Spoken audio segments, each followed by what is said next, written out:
This is going to be a brief update. Apologies if you can hear the washing machine in the background. I stupidly turned it on just before sitting down to record. Quote for the day: your body keeps an accurate journal regardless of what you write down. It's very true. You can... I don't know. I don't know what you can do. Basically, the way I take this is your body shows what work you're putting in, whether it's dietary or exercise or laziness wise. If you're at the gym, you're doing the workouts, you are putting in the reps of whatever, you're putting in the movements of whatever, your body's going to adapt and mold to show what you've been doing. Same for food. If you're eating good food, your body will look healthy. I don't feel like I look very healthy at the moment. Because I haven't been eating according to the ways that I'd like to be eating, and my body's keeping a record of it. I feel like I look tired. I feel like I look a bit chubby. So yeah, no matter what you write down or what you present to people in the form of, oh, I do this, I do that, your body will keep an accurate journal, even if you don't. Like I said, this is going to be a quick one. Without going into too much detail, I am feeling a little bit lackluster this weekend. So, I'm going to go to the gym anyway. I've been maintaining the gym every day as best I can. My back is still a little bit sore, so I've dialed it right down to, instead of 200 swings a day, like I said in the last one, I was getting a bit too ahead of myself. I've taken it back to 100 swings a day in sets of 10 and trying to focus on parking the kettlebell in between each rep. So instead of swinging, is swinging, park. So you sort of reset your body into the first position of having to hike the bell back between your legs. I'm finding that's really good. It's not putting too much strain on my back. It reminds me to load up my legs properly before getting the bell out in front of me. So yeah, 100 of those in sets of 10. It's way more challenging than the initial 200 I was doing. I found that I could go down and do 200 in like half an hour and sort of come away feeling not too sweaty, not too tired, fatigued after it. This, however, because you're stopping in between, it makes the sets a little bit longer, and I don't know, I just find that it works a lot more. I'm feeling it all throughout my body. My legs are a bit sore, my shoulders, my back.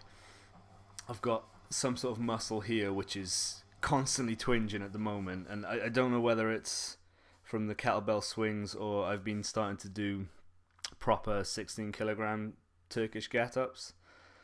I don't know, but it feels like I'm doing some work on my abs, which I've never really done before. I don't really concentrate on stuff like that because I sort of deemed it unnecessary, maybe like vanity muscles, and I don't see the point in being vain at the moment when I've got still quite a way to go to get to a level that I'm happy with, like physique, like look wise. But I think the swings and the get ups are good for everything, so I'm very happy with it. Another thing I'd like to focus on, or not focus on, but start incorporating more as well, is the animal flow stuff. I've just finished listening to a podcast by, let me get it up, Renegade Radio.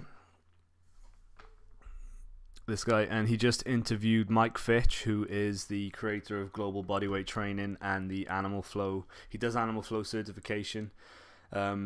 He is doing one in Amsterdam this year and a couple in Spain, but Sam and I were talking about going to Amsterdam yesterday. So I might actually see if I can get the money together, and maybe we could plan a trip there one weekend when I could attend a level 1 Animal Flow course, because I'd really like to do that. It's all about learning how to use your body weight properly and how to get into squat positions and how to maneuver yourself along the floor and do pull-ups and all sorts of stuff like that. It's very like body weight focused and all about maneuverability and mobility, and I think that's something I'm not too good at the moment. Like, I don't feel like I can get into, like when I went to the gym with Dale, or even just like walking around town with Dale's very good at getting himself around. So like if there was an attic to get into, I've seen him do it. He just swings his legs up and he's in. Whereas I would have to struggle and tentatively put my hands and feet placement in certain ways. You know what I mean. It's all about moving through space more fluidly with efficiency and strength and deliberately.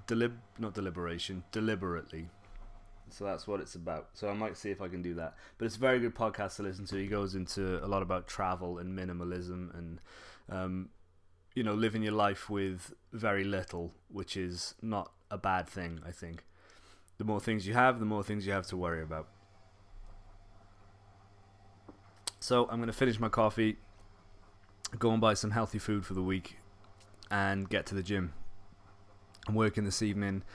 Like I say, I'm just lackluster this weekend. I feel it looks a bit bleak outside. It's raining, it's grey, but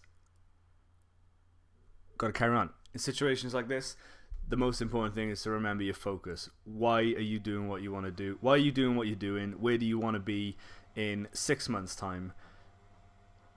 Don't worry about like immediate, if you're not going to achieve something within a week, then just don't worry about it. Look 6 months down the road, look a year down the road, and realize that what you do now is going to set you on the right trajectory to get there. That feels so rambly to say and utter nonsense, but I think you'll know what I'm on about, even if I don't. Have a wonderful week, everybody. Come on, let's get fit. Let's get fit for summer.